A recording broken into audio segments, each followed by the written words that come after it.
It's time for Stepping Out with D.Lashay and street reporter Everett Anderson. Stepping Out, the show that encourages you to step out of the box of ordinary and into the extraordinary. Stepping out of the box into a life of liberty and rejuvenation. And now, here's your host of Stepping Out, D.Lashay. Hello everyone, welcome to Stepping Out. Today's topic is one that most people at some point in their life will deal with. We are talking about caring for our elderly parents. Some people choose to place family members under the care of nurses or in-home care providers, and some are placed in nursing homes. Every day, thousands of families are forced to make the very decision, and few lovingly take on the task. Today's guest will discuss her day-to-day struggles of taking care of her parents. Stephanie Phillips says that some days she finds herself overwhelmed from all the tasks of taking care of her parents. Let us welcome our guest, Miss Stephanie Phillips. Hello, how you doing? I'm fine. How are you? Doing great. So, tell us a little bit about your day-to-day activities of taking care of your parents from the time you wake up. Well, start my day off. I have a 11-year-old son. I get him off to school. Basically, between both my parents, my father is the one who's more ill than my mother.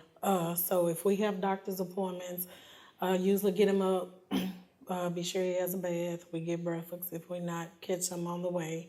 And then normally with my dad, he has diabetes.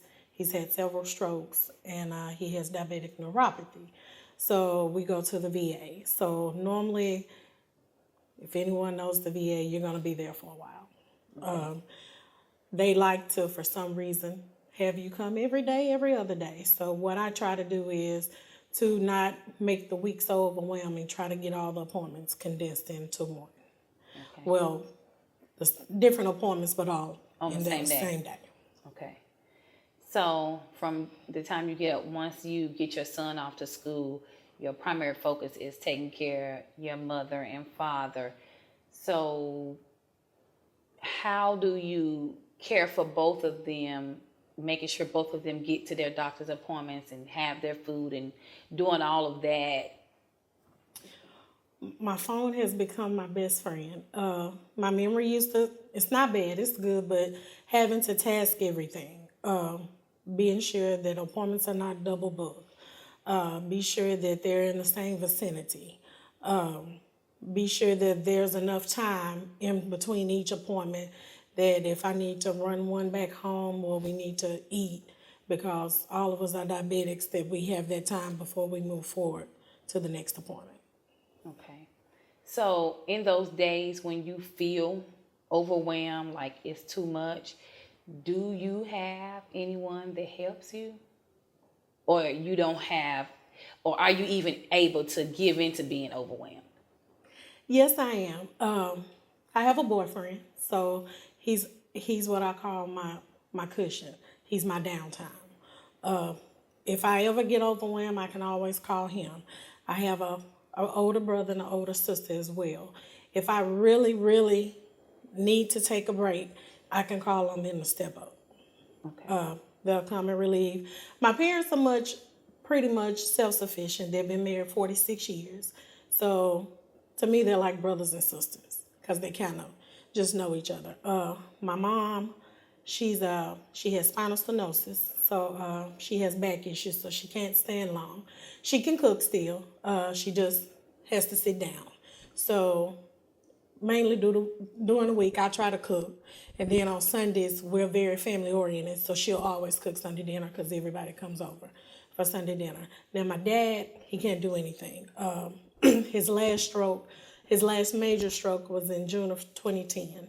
It took away his memory, so he can't read, write, talk. He can hold a conversation. He's going to get confused.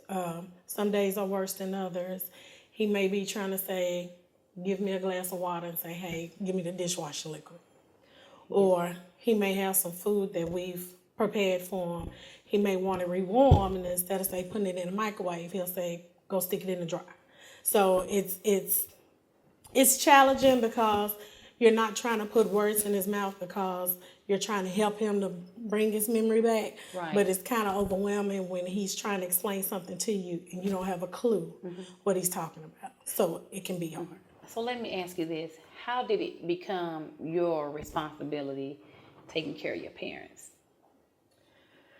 Well, I believe everything happens for a reason. I do believe the Lord does things in an orchestrated time. I was in school. I lost my job in 2008. And I was drawing unemployment. I said, well, hey, what can I do? I've always, amongst my friends, the running joke is I'm the home care person. I'm the mom of the crew. So I decided to enroll in school, medical assistant. Graduated June 2010. 3 weeks later, bam, my father had the stroke. So I felt like I was set up for this by God because I went to school, and then it was a coincidence to me that 3 weeks later, my father had this stroke. Then shortly, 6 months after that, my mom's vision started going bad. So I felt like I was the chosen child to be there for my parents. Now, they're not old. They're in their 60s. So my mom always say, I'm not elderly. Elderly is 70 and 80, So that's the running joke. But, It is what it is, So what have the sacrifices been for you, giving up to take care of your parents? Oh, the career part of it. I mean, it is a job. I'm just not getting paid. I mean, I live with them, so yes, granted, I have a roof over my head. I have my amenities. I have all of that, but the money part of it, that's a challenge, because I don't get paid for what I do. And living there, taking care of them, right. when you could possibly be in your own home with your son. With my son, getting my own money. Sacrificing your own home. Yes. You're sacrificing your career and yes. Probably education. Right. I had, after I graduated in 2010, after my father got sick, we went through 6 months of where we were going to the doctor every other day. He was going through occupational therapy, physical therapy, trying to be sure he was on the right medications. And I thought we had got everything together, so I entered into TSU to start nursing school. And then that March, my mom's eyes started to go bad. So I ended up having to withdraw from school. So I just made up in my mind, maybe this is what God called me to do. Take care of my parents. Whether they go before me or I go before them, until then. Somewhere in between there, I get my personal life in, Right. Once the day is over with, I get my son down for bed. Usually go hang with my boyfriend. We try to make it work. It works out. He's very understanding. So how does this affect you emotionally? Oh, I have my days. Some days I can be riding and I'll just bust out crying. I'll be like, why me, Lord? When as we all do, we have goals, I wanted to be married. I want more kids, but it's hard. Right. Do you ever talk to your parents about it? Yeah. Yeah, we have conversations all the time. We do. So they understand that sometimes it's a bit much? Yeah. Because I think it's a bit much for them. It's a challenge for them because they feel like at their age that they didn't expect that they would be in this shape in their early 60s. So it's really a challenge for my mom because she is that independent woman. She was that mother of 3, a grandmother of 8. She's used to cooking and working. She's a retired beautician / licensed instructor, so that's what she did, hair. Right. So for all of that to be, it was like her world just crumbled in one. So it probably like the first 2 years of her eyes going bad and her sight leaving her, it was a challenge. Like, it was a challenge. Right. Do you ever talk to your brother and sister about, some of the tasks that you take on? Yeah, Do you think they really understand all the dynamics that go into it? Now, my brother, he used to thought I was kind of just being hard until he actually, one day he was off work, came over and sat to see what really go on. And then he was like, I see what you go through. I see why some days, you don't, it's not that I don't want to be bothered, but I'm tired. Right. So I just retreat to myself, stay to myself, everybody's going out, come hang out with us. I'm tired because I've been ripping and running all day. So sometimes it's not only emotionally draining, it can be physically draining as well. And mentally draining. Right, right. So do you have to give them their medicine and things like that? My dad, yes. Because he can't rewrite or anything for himself, we have a weekly, the little pill container, and I do it on a week-to-week basis. Thank God it's all the same dosage, so we don't have to worry about him, confusing. We just say, hey, Dad, take the one after the one that's empty. Okay. My mom, she can still, what vision she do have, she can still see, so she can administrate her medicine to herself. So. Okay. Well, thank you. We'll be back after these messages talking with Miss Stephanie Phillips regarding caring for her parents. We live in a world where no one wants to be a loser. But what happens when losing means winning?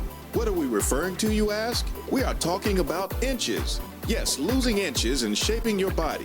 The Stepping Out Transformation Project of 2014 is being led by the talk show host and author D.Lashay and Miss Monica McLaurin. We invite you to join our team as we get healthy and shed off inches off our waist, our hips, arms, and every area that fat likes to tuck in and take up residence. It's time to file an eviction notice on the unhealthy areas of your life and build a new, healthier you. Are you ready? You can do it. Start making the transformation today by liking us on Facebook, visiting our website, and emailing us pictures at steppingouttalkshow@gmail.com. We are stepping out in 2014 to be healthier because we know that as we lose weight, we are winners. Welcome to your life. The early mornings. The diet. The commute. The job. The exams. The lunch hour. The best intentions. Welcome to the one small change that changes everything.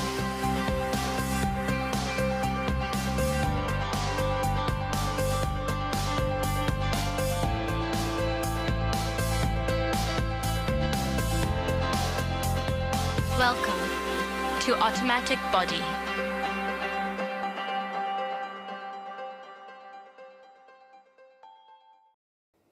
Welcome back to Stepping Out.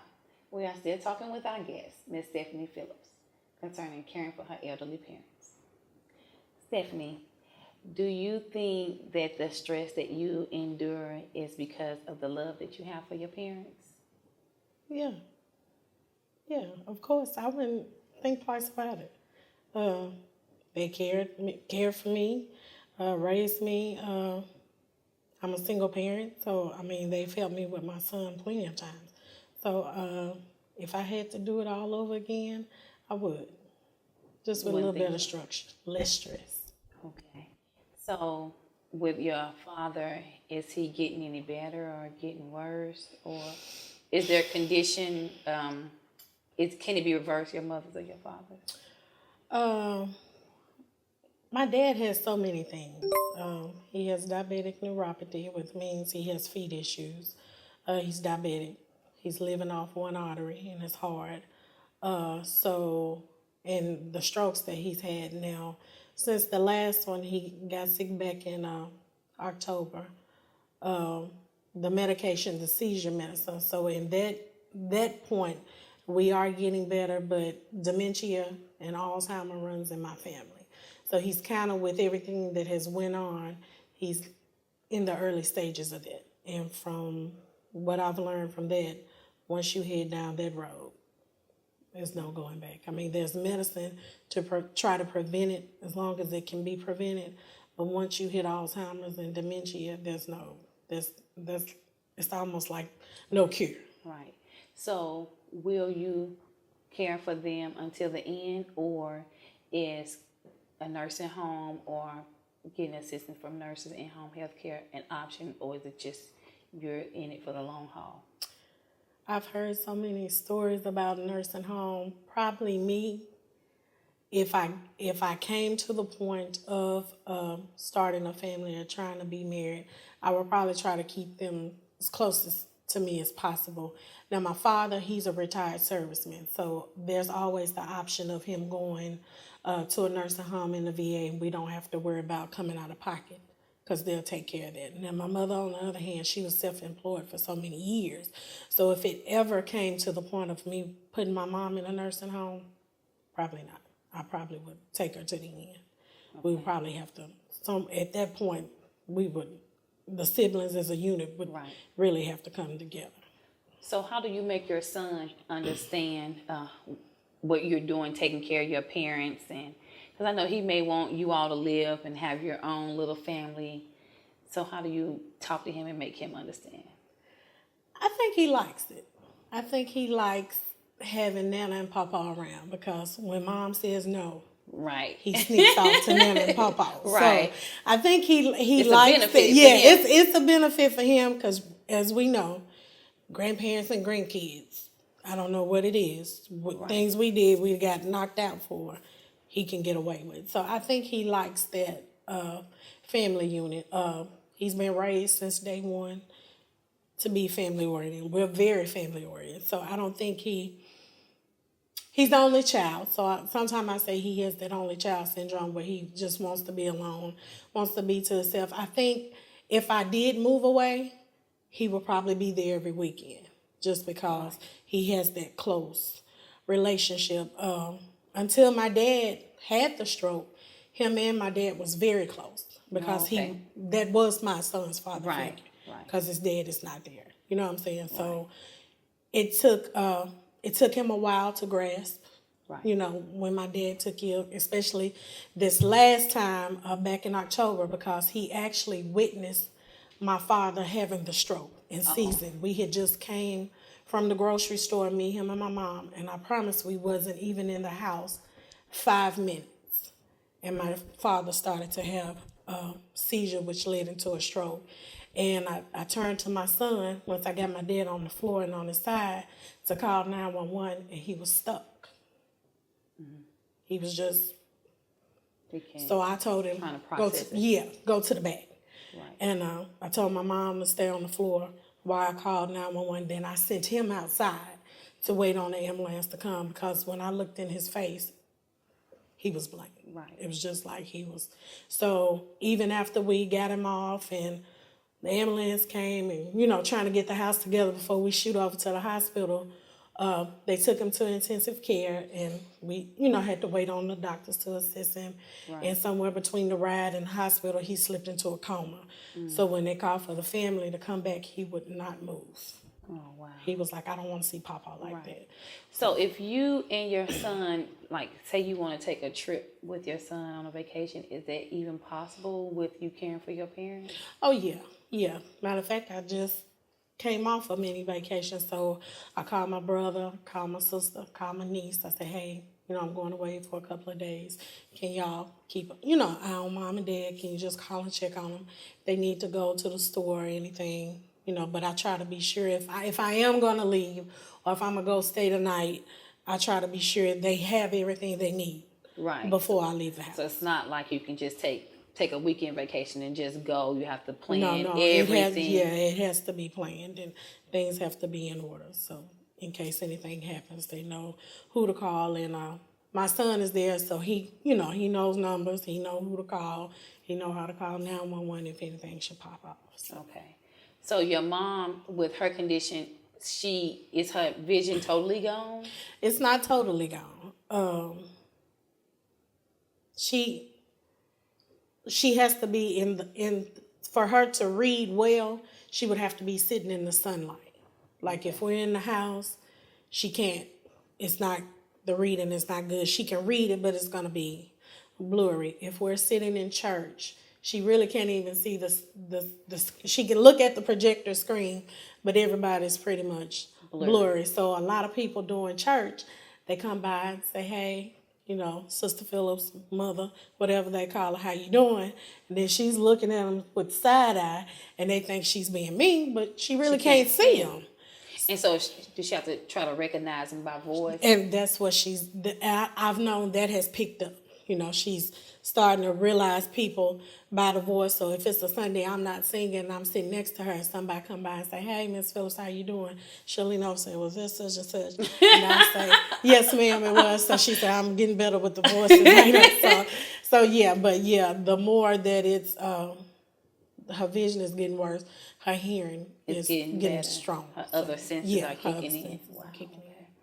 Well, we thank you for coming to Thank you for having share your story. And I know that it can't be easy caring for your parents. Just one parent is a lot, but caring for two parents and just the doctor's appointments and everything. But we want you to take a day to do something for yourself. Oh. So we have a few things we want to give you. We want you to take and get you a massage from Massage Envy. Yeah. Get you a massage from Massage Envy. And we also have a Visa gift card for you to go and get your nails or your feet done. And we have a gift card for you to get you some food. I heard you like Hattie B's hot chicken.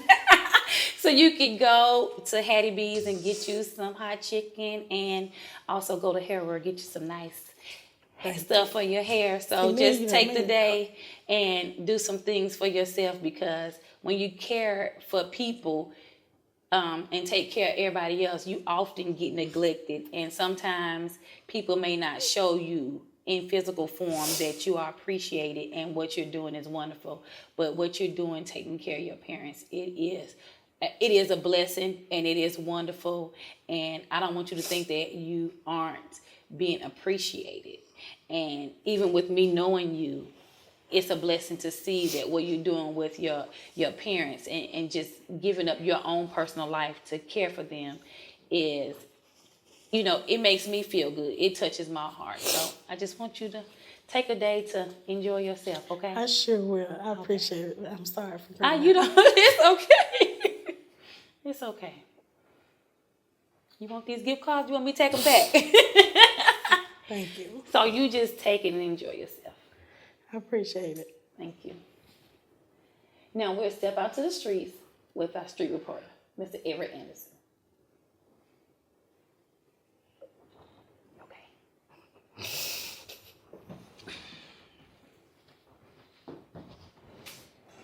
I love you.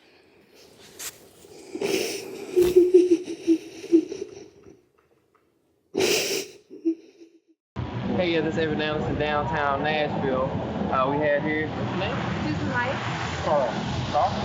They're actually going to give us a little insight. They're actually their opinion on caring for the elderly. What do you care for? I care for the whole family. All right.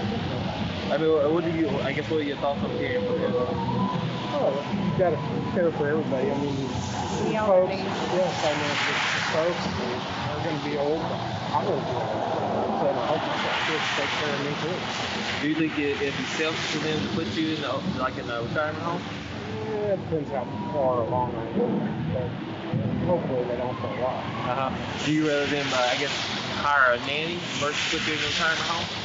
If I have enough money left when I'm done having fun. Do you have anything? Nope, you said it all. Nailed it. This is it. This is Everett Anderson on location at the studio. Welcome back to Steppin Out.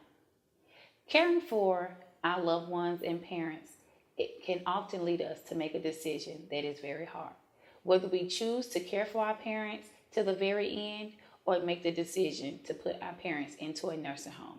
No one can come to that conclusion but you as an individual. Once you make a decision to care for your parents in home or to put them in a nursing home, you must find peace within to know that you made the right decision.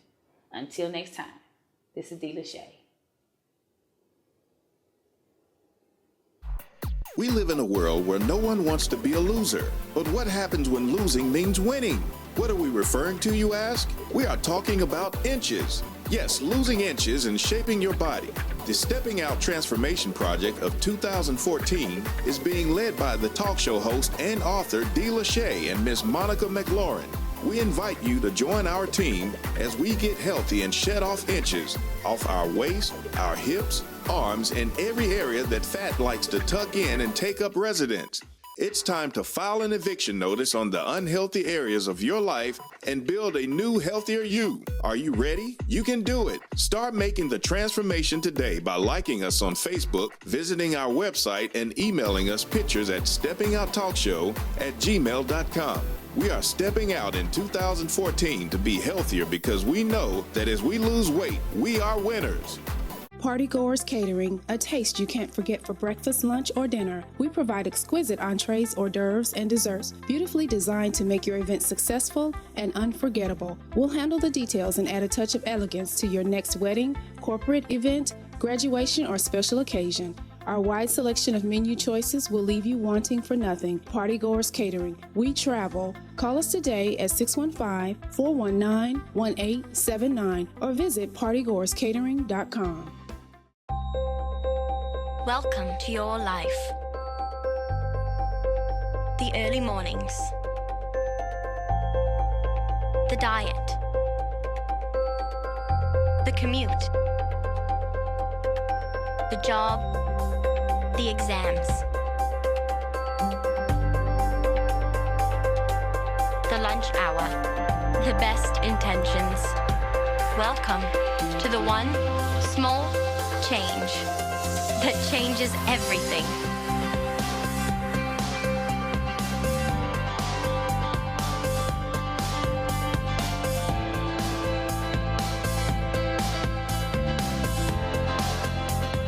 Welcome to Automatic Body.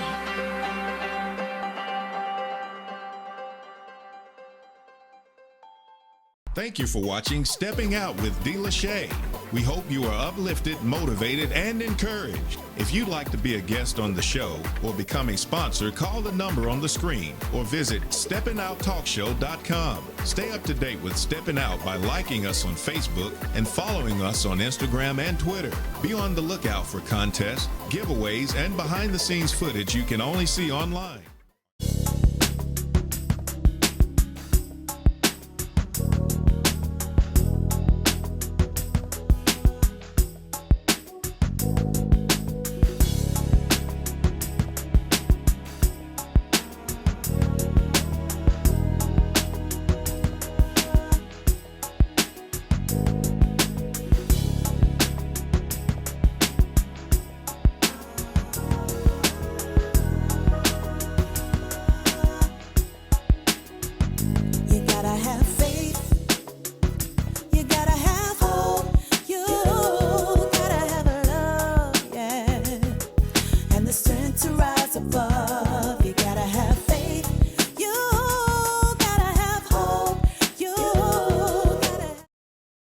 Let me ask you this.